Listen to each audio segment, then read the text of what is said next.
दोस्तों नमस्कार, स्वागत है आपका बड़ी खबर बड़े खुलासे में। दोस्तों, तथाकथित शंकराचार्य स्वामी अभिमुक्तेश्वरानंद सरस्वती अब उनको जेल जाने का खतरा सताने लगा है और इसीलिए वो पहुंचे हैं कोर्ट। अग्रिम जमानत याचिका लगाई है उन्होंने और अब वो कोर्ट में ये याचिका लगाते हुए कह रहे हैं कि मेरे ऊपर जो लगाए गए आरोप हैं वो सभी झूठे हैं। मैंने आपको पहले ही इस मामले में बताया था कि किस तरह से उन्हीं के जो दो बटुक हैं उनके आश्रम में रहते थे, उन्होंने आरोप लगाए कि हमारे साथ आश्रम में अभिमुक्तेश्वरानंद सरस्वती और इन्हीं का शिष्य जो कि सारा काम देखता है, शिष्य मुकुंदानंद, इन्होंने यौन शोषण किया है और 2-3 और आरोपी बनाए गए हैं। यानी आश्रम के और लोगों ने भी बच्चों के साथ यौन शोषण किया। बच्चों का कहना यह था कि हमारे अलावा आश्रम में जितने भी बटुक रहते हैं उन सबके साथ ही इसी तरह का यौन शोषण किया जाता है। अब यह मामला बहुत गंभीर है और इस गंभीरता को देखते हुए मैंने आपको बताया था कि पुलिस बहुत संजीदगी से इस मामले में कदम उठा रही है। पॉक्सो एक्ट में केस दर्ज हुआ है, लेकिन उसके बावजूद भी अभी अभिमुक्तेश्वरानंद सरस्वती को गिरफ्तार नहीं किया गया है, क्योंकि कोर्ट का निर्देश था और योगी आदित्यनाथ के भी निर्देश इस मामले में है कि क्योंकि अभिमुक्तेश्वरानंद सरस्वती भले ही उनके शंकराचार्य होने पर कोई विवाद हो, लेकिन इस बात में कोई विवाद नहीं है कि वो भगवाधारी संत हैं, एक महंत हैं, एक आध्यात्मिक गुरु हैं। बहुत सारे लोग उनको गुरु मानते हैं और इसीलिए योगी आदित्यनाथ ने पुलिस को निर्देश दिया है कि इस मामले में पुख्ता सबूत होने के बाद ही गिरफ्तारी की जाए, पूछताछ की जाए। लेकिन अभिमुक्तेश्वरानंद सरस्वती को अपनी गिरफ्तारी का डर सता रहा है और वो इसी डर के कारण कोर्ट में अग्रिम याचिका लगाकर पहुंच गए। हालांकि कानून के जानकारों का कहना यह है कि पॉक्सो एक्ट में जब कोई एफआईआर दर्ज होती है तो निचली अदालत में उसको जमानत नहीं दी जाती और यह जमानत तब तक नहीं दी जाती जब तक पुलिस अपनी पूछताछ पूरी ना कर ले। पुलिस पूछताछ करेगी और वो पूछताछ गिरफ्तारी या बगैर गिरफ्तारी दोनों तरीके से हो सकती है। व्यक्ति देखा जाता है, व्यक्ति को अगर लग रहा है कि व्यक्ति भाग सकता है, फरार हो सकता है, ऐसी कंडीशन में पुलिस गिरफ्तार करती है। लेकिन अभिमुक्तेश्वरानंद सरस्वती एक बड़ा चेहरा है, आध्यात्मिक गुरु हैं और एक इनका बड़ा सेटअप है, बड़ा आश्रम है, लाखों लोग इनको फॉलो करते हैं। मुझे लगता है ऐसे में गिरफ्तारी नहीं होगी। हालांकि ये एक अफवाह फैलाई गई कि पुलिस पूछताछ के लिए आ रही है, गिरफ्तार कर सकती है, लेकिन मैंने आपको बताया योगी आदित्यनाथ के निर्देश हैं कि गिरफ्तारी तब तक ना हो जब तक कि पुख्ता सबूत ना मिल जाए और इसलिए केवल पुलिस पूछताछ के लिए आश्रम में जाएगी। ये सूत्रों के हवाले से खबर लगी थी, लेकिन स्वामी अभिमुक्तेश्वरानंद सरस्वती की तरफ से वकीलों ने याचिका लगाई है और इसी बीच समाजवादी पार्टी, कांग्रेस, इनके कई नेता अभिमुक्तेश्वरानंद सरस्वती के पक्ष में बयानबाजी करने लगे हैं। तो सवाल यह भी उठता है कि अभिमुक्तेश्वरानंद सरस्वती जब पहले कह रहे थे कि मैं कोई प्रतिकार नहीं करूंगा, मैं कोई विरोध नहीं करूंगा, अगर पुलिस गिरफ्तार करने आएगी तो मैं गिरफ्तारी दे दूंगा, तो अब ये हबड़-दबड़ इतनी क्यों है? क्यों अखिलेश यादव इस बारे में बयानबाजी कर रहे हैं? आश्रम में हलचल एकदम तेज क्यों हो गई? भीड़ क्यों बढ़ने लगी? ये प्रेशराइज करने के लिए किया जा रहा है? ये सारे सवाल खड़े हो रहे हैं। लेकिन मैं एक बार फिर से कहूंगा कि अभिमुक्तेश्वरानंद सरस्वती वो शंकराचार्य हैं, ऐसा बहुत सारे लोगों का मानना है। और शंकराचार्य यदि नहीं भी हैं तो भी वो एक संत, महंत और आध्यात्मिक गुरु हैं। तो उनके ऊपर हाथ डालने के पहले, आरोप लगाने के पहले 100 बार सोचने की आवश्यकता है, क्योंकि अगर अभिमुक्तेश्वरानंद सरस्वती गिरफ्तार होते हैं, उनके ऊपर जो आरोप लग रहे हैं, ये खाली अभिमुक्तेश्वरानंद सरस्वती पर आरोप नहीं है, ये पूरे संत समाज और भगवा एक धारी जो यूनिफॉर्म है, यानी भगवा जो है वो खाली पहनने का वस्त्र नहीं है, वो त्याग और तपस्या, बलिदान का प्रतीक है। तो ऐसा व्यक्ति कोई अगर गिरफ्तार होता है, पूरे सनातन पर सवाल उठते हैं। लेकिन मैंने साथ ही ये भी कहा और फिर से रिपीट करता हूं कि यदि एक भगवाधारी संत, महंत, और मान लीजिए वो शंकराचार्य हैं, मैं तो मानता हूं कि वो शंकराचार्य हैं, तो ऐसे में बहुत गंभीर मामला उठ जाता है कि धर्म के सबसे ऊपर वाली पोस्ट पर बैठा हुआ व्यक्ति यदि अपने आश्रम में अपनी संतान के वत, यानी जो शिष्य हैं वो संतान जैसे हैं, भगवान मानते हैं गुरु को, ऐसे व्यक्तियों के साथ यदि दुराचार किया है तो ऐसे दुराचारी को राक्षस की श्रेणी में रखा गया है, उसको हम इंसान नहीं कह सकते। तो कठोर से कठोर सजा उसको होनी चाहिए। पोक्सो एक्ट में एफआईआर हुई है, गिरफ्तारी कभी भी हो सकती है। ये जब अफवाह फैली तो अफरा तफरी मची है, लेकिन अभी तक पुलिस ने भी इस मामले में पूछताछ शुरू नहीं की है। लेकिन मामला, अब आपको यह भी बता दूं कि यह सारा मामला जो है अब कोर्ट में है, लेकिन अभी मुक्तेश्वरानंद सरस्वती ये कह रहे हैं कि इस मामले में पुलिस ने मुझे फंसाया है। वो सीधा सीधा एक आईपीएस अधिकारी का नाम ले रहे हैं और वो कह रहे हैं ये अजय शर्मा बताएगा। मीडिया वालों ने जब उनसे पूछा कि आपका इसमें क्या कहना है, तो वो कहते हैं मैं क्या बताऊं, ये तो अजय पाल शर्मा जो है उसकी जिम्मेदारी है, ये बताएं। अब आपको बता दें, वो जिनका नाम ले रहे हैं आईपीएस का, वो एडिशनल पुलिस कमिश्नर हैं अजय पाल, और उसको वो अजय पाल शर्मा को ये कह रहे हैं कि वो सिस्टम मेरे विरोध में है। सवाल यह है कि अभी मुक्तेश्वरानंद सरस्वती के पास क्या इस तरह के कोई सबूत हैं कि वो ये सिद्ध कर सकते हैं कि इतना सीनियर आईपीएस अधिकारी जो ईमानदारी से अपनी नौकरी कर रहा है और अपराधियों के लिए एक काल माना जाता है, उनकी वजह से उत्तर प्रदेश में कई जिलों में जहां जहां पोस्टिंग अजय पाल की रही है, वो इस बात के लिए जाने जाते हैं कि वहां अपराध शून्य हो जाता है। अपराधियों को या तो जेल में या तो ऊपर पहुंचा दिया जाता है। ऐसे एक सीनियर ईमानदार अधिकारी के ऊपर वो अगर आरोप लगा रहे हैं कि मुझे इसने जबरन फंसाया है, तो इस बात को उन्हें सिद्ध करना चाहिए कि वो बौखलाहट में इस तरह की बयानबाजी क्यों कर रहे हैं। एक तरफ कहते हैं मुझे कोर्ट पे भरोसा है, दूसरी तरफ कहते हैं मुझे गलत फंसाया गया है। एक तरफ कहते हैं कि योगी कर रहा है, एक तरफ कहते हैं कि ये जो है मेरे साथ पुलिस साजिश कर रही है। एक तरफ वो कह रहे हैं कि साहब मेरे यहाँ तो आश्रम में एक आदमी आया और उसने कहा कि मेरा जो है यहाँ पर बच्चों को लालच दिया गया, और ये कहा गया कि शाहजहांपुर से मेरे पास एक परिवार आया था, उन्होंने कहा कि आशुतोष महाराज नामक व्यक्ति ने उन्हें नाबालिग बच्चों का नाम लेकर और मुझे फंसाने के लिए कहा, तो मैं लालच में नहीं आया हूं, आपको बताने आया हूं। सुनिए अभी मुक्तेश्वरन ने अपने बचाव में क्या कहा। एक चित्र इस समय लोग हमको भेज रहे हैं जगह जगह से, ये देख लीजिए। ये कौन है महाराज जी? बताएं कौन है साथ में, ये देख लीजिए, थोड़ा बताएं इसके बारे में जरा बताएं। आप लोग देख लीजिए। ये एक स्टूल है, हाँ। स्टूल के ऊपर केक रखा हुआ हाँ, है, हाँ, ठीक है। उसको काटा जा रहा है। जी जी। प्रायः ये जन्मोत्सव मनाने के लिए आजकल नया जो जमाना आ गया है, जी, जी। बर्थडे सेलिब्रेशन, हाँ, हाँ, उसमें ये सब किया जाता है। ठीक है। यहाँ पर वही हो रहा है। हाँ। एक व्यक्ति ये खड़े हैं, ये कौन है महाराज? इनको आप जानते ही हैं, यही आज के आपको सबसे बड़े धर्माचार्य इस समय के यही हैं। आपको ब्रह्मचारी। हाँ, जिनको आप लोग जी महाराज कह के संबोधित कर रहे हैं, वही हैं ये जी महाराज। और ये जो केक पर चाकू रख करके उसको काटने ही जा रहे हैं, इनको भी देख लीजिए, इनके गले में माला पड़ी हुई है, और देख लीजिए, पहचान गए आप लोग? जिन्होंने पुलिस अफसर है। ठीक है, संभल वाले हैं क्या? अजय पाल सिंह जी, आप इनका नाम है अजय पाल सिंह जी। इस समय यही मुखिया हैं जिनके अंडर में ये जांच का कार्य चल रहा है। तो लोग हमारे पास ये फोटो भेज रहे हैं कि देखिए, जब जी महाराज के साथ, तथा कथित जी महाराज के साथ सेलिब्रेशन जो कर रहा है अधिकारी, वो आपकी जांच कर रहा है महाराज जी। ये बात लोग हमको फोटो भेज करके बता रहे हैं, तो आप देख लीजिए। तो क्या आपको लगता है कि ये जांच पे सवाल खड़े कर रहे हैं कि जांच पुलिस की अधिकारी भूमिका इतने पर बड़े आपको शक है? माने अब हम जो जनता कह रही है आपके सामने रख दे रहे हैं, बाकी तो निष्कर्ष तो आप लोग निकाल ही ले रहे हैं। कुछ लोग लिख दे रहे हैं कि थंबनेल लगा दे रहे हैं कि कबूला जुर्म।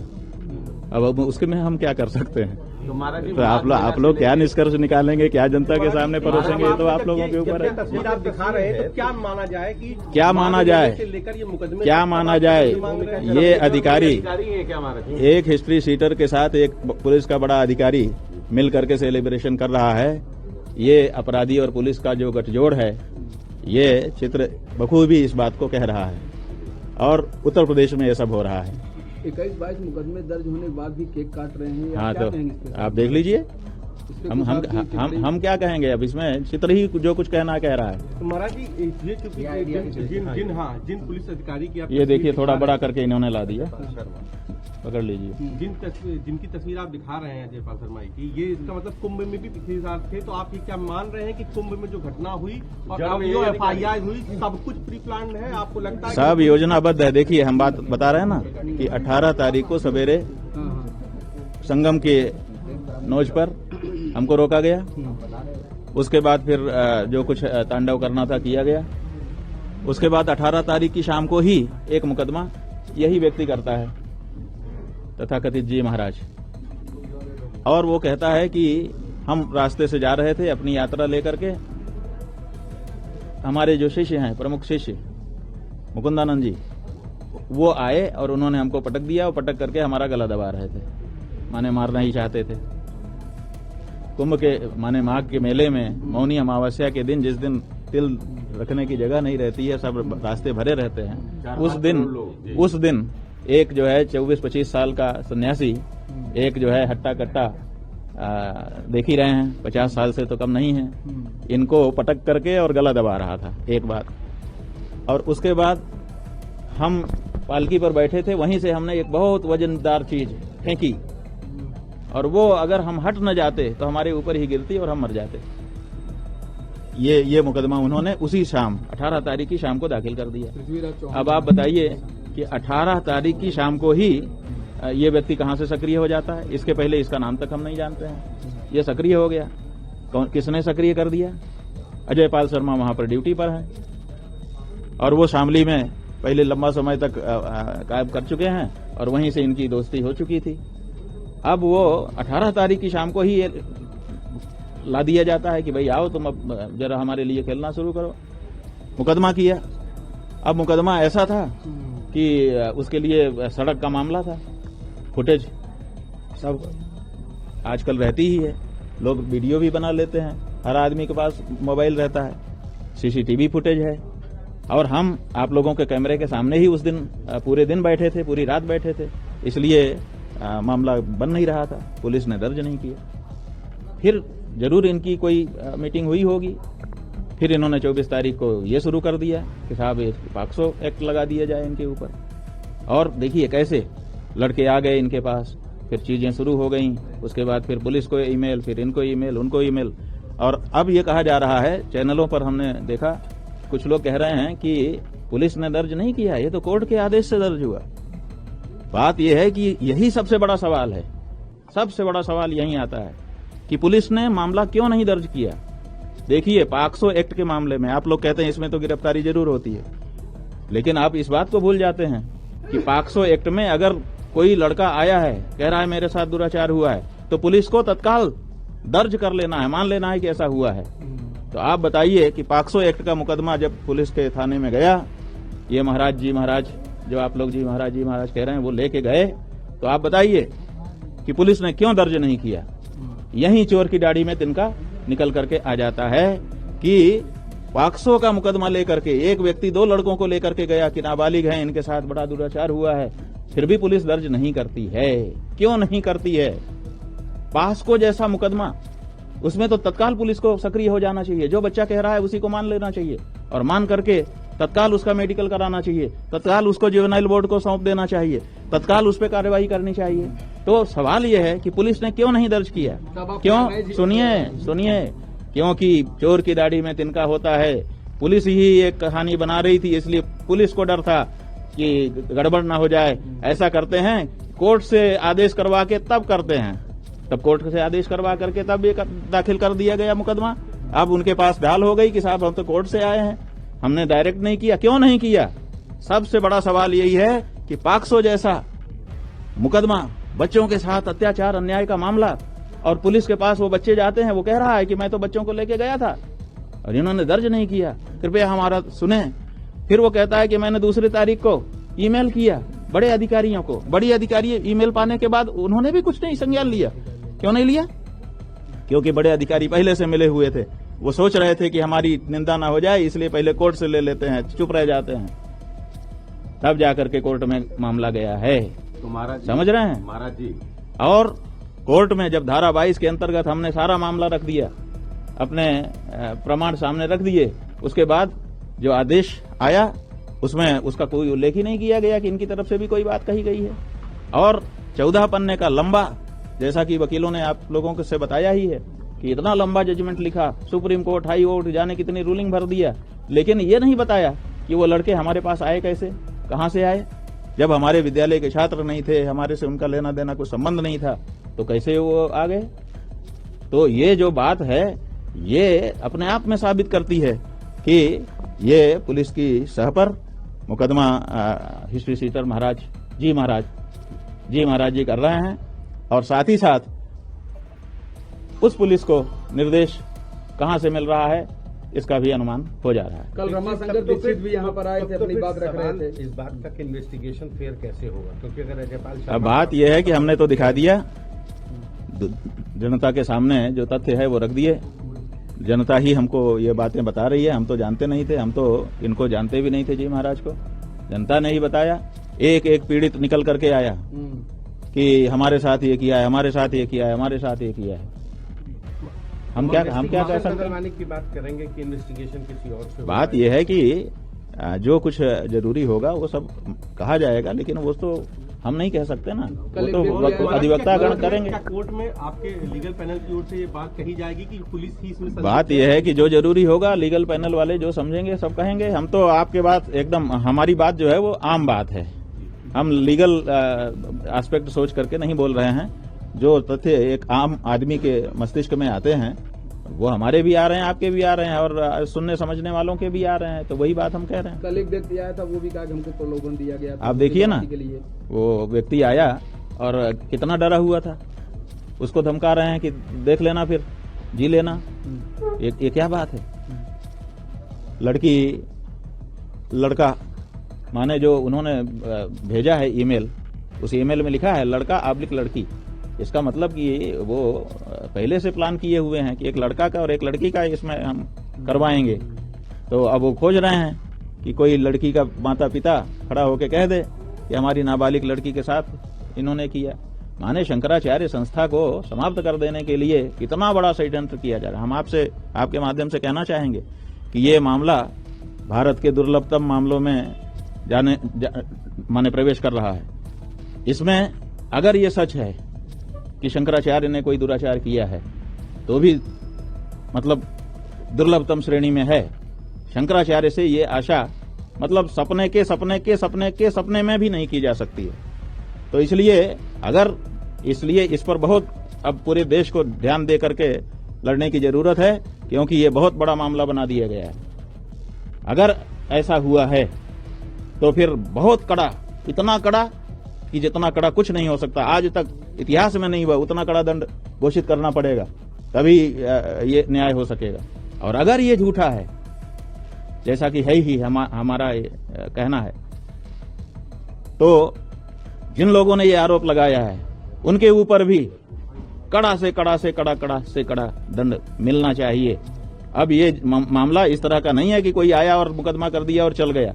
अब ये मामला पूरे देश का मामला है और पूरे समाज का मामला है, और इस मामले को बड़ी गहराई के साथ ट्रीट किया जाना चाहिए, और विलंब किए बिना दूध का दूध और पानी का पानी होना चाहिए। प्रधानमंत्री राष्ट्रपति कुछ महाराज कहना चाहेंगे? भाई, प्रधानमंत्री राष्ट्रपति, उनसे हम कहें, क्या उनका देश नहीं है? क्या उनके देश में इतनी बड़ी जो बात उठ गई है कि उनके देश का शंकराचार्य दुराचारी हो गया है, एक प्रश्न ये उठ गया। और दूसरा प्रश्न ये उठ गया कि शंकराचार्य जैसे निष्कलंक व्यक्ति के ऊपर इतना बड़ा कलंक लगाना, कहानी बना करके ऐसे लोग आ गए। दोनों ही प्रश्न तो गंभीर है ना, तो दोनों प्रश्न की गंभीरता क्या देश के राष्ट्रपति, प्रधानमंत्री और दूसरे लोग नहीं समझ रहे हैं। इसलिए अब ये परीक्षा है कि इतने बड़े मामले पर देश कैसे रिएक्ट करता है। बहुत बड़ा मामला है, कोई छोटा मामला नहीं है। महाराज जी, 18 जनवरी को आपने मौनी अमावस्या के दिन अधिकारियों को आपने एक तरीके से उनको वार्निंग देते हुए कहा था कि ये मेला प्रशासन के लोगों ने मिलकर कराया है, जब आपको स्नान नहीं करने दिया गया। भाई, हम जो देख रहे थे वही कहा था हमने। क्या उसी दिन से आपके खिलाफ स्क्रिप्टिंग शुरू हुई और उसमें अजयपाल शर्मा की भूमिका महत्वपूर्ण? भाई, हम तो बता रहे हैं 18 तारीख को सुबह, 18 के पहले कहीं कुछ था?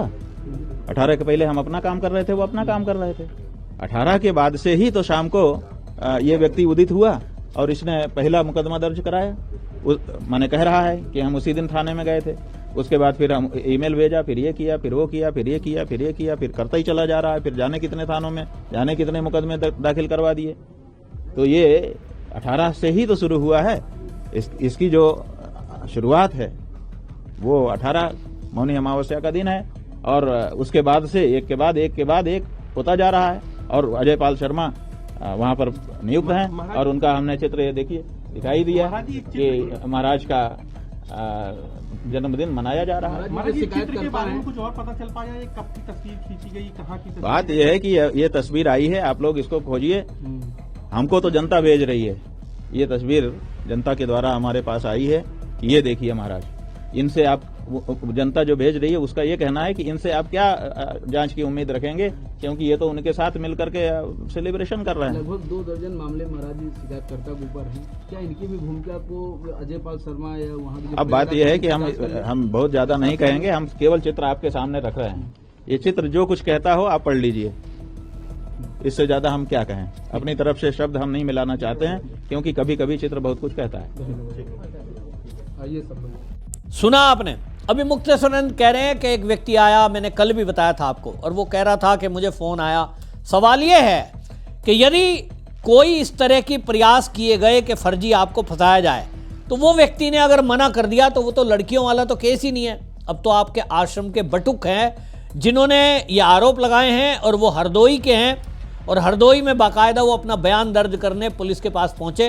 हालांकि कोर्ट में भी उन्होंने बयान दर्ज अपने करा दिए हैं, जज के सामने उनके बयान दर्ज हुए हैं। 164 के तहत बताया जा रहा है उनके बयान दर्ज हुए हैं, यानी अब वो अपने बयान को बदल भी नहीं सकते, और अगर बदलेंगे और झूठ निकलेगा तो निश्चित जान लीजिए उनको भी इसकी सजा भुगतनी पड़ेगी। मैंने पहले भी कहा है कि यदि स्वामी अभिमुक्तेश्वरानंद सरस्वती, शंकराचार्य अभिमुक्तेश्वरानंद सरस्वती के ऊपर झूठे आरोप लगाए, तो आरोप लगाने वाले को भी कठोर सजा मिलनी चाहिए। एक उदाहरण बने कि आप सनातन को बदनाम करने के लिए संत महात्माओं पे राजनीति करने के नाम पर आप एक संत को, महंत को बदनाम नहीं कर सकते। और यदि स्वामी अभिमुक्तेश्वरानंद सरस्वती दोषी हैं, उनके खिलाफ जो सबूत हैं, वो कह रहे हैं कि मेरे खिलाफ अगर सबूत हो तो सीडी सार्वजनिक की जाए, तो वो सीडी तो सार्वजनिक नहीं हो सकती। मैंने आपको पहले भी बताया, क्योंकि पोक्सो का मामला है, नाबालिग का मामला है। नाबालिग बच्चे बेशक बालिग हो गए हों, लेकिन उनकी पहचान उजागर नहीं हो सकती, ऐसा सुप्रीम कोर्ट की गाइडलाइन है। तो वो सीडी तो जारी नहीं होगी, लेकिन निश्चित जान लीजिए कि इसमें जब जांच होगी और पुलिस को जो भी तथ्य सामने मिलेंगे, प्रेस कॉन्फ्रेंस करके जानकारी जरूर पूरे देश को दी जाएगी कि सच क्या है। पुलिस भी इस मामले में सावधानी से कदम उठा रही है, और इसीलिए पहले गिरफ्तारी नहीं, पहले पूरी तरह जांच की जा रही है इस मामले की।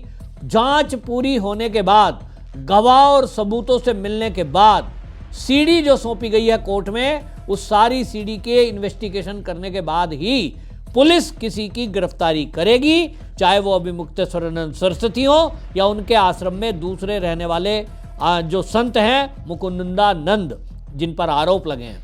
गिरफ्तारी तभी होगी, ये निश्चित है, क्योंकि मामला उत्तर प्रदेश का है, एक ऐसा प्रदेश जहां के मुख्यमंत्री खुद एक संत और महंत हैं। आपकी क्या राय है? कमेंट में जरूर लिखें, वीडियो शेयर करें। वंदे मातरम।